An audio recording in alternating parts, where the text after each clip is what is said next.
Siren opened on Queen Street West in Toronto in March of 1988. It's impossible to talk about Siren just in context of Toronto. It really is a global story. In 1988, there were no other goth stores anywhere in the world. In London, Laurie Vanian, who was Dave Vanian's wife, had a stall at Kensington Market where she sold frilly gothy type attire.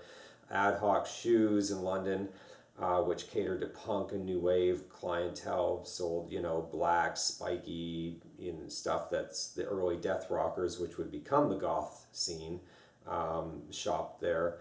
But there was no dedicated goth shop anywhere in the world. So when Gruvella, my ex-partner in Siren, first opened the store up, it started out as a gift shop first and foremost, but a friend of hers had a record store in Toronto that was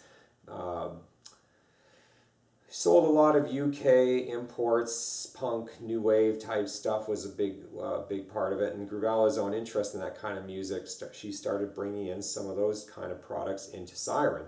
And slowly Siren started to segue a little bit more into music stuff.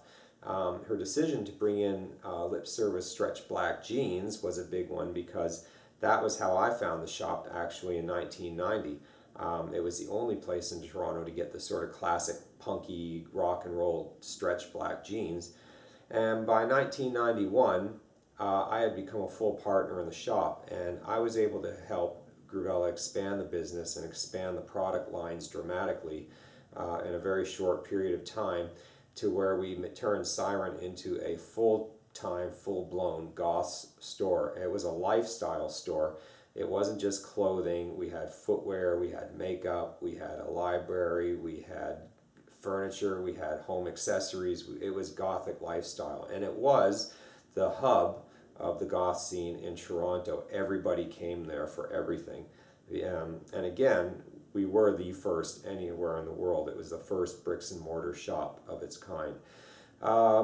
We eventually sold to our longtime manager, Sarah, who kept the business going for many years under the name Hell's Bells.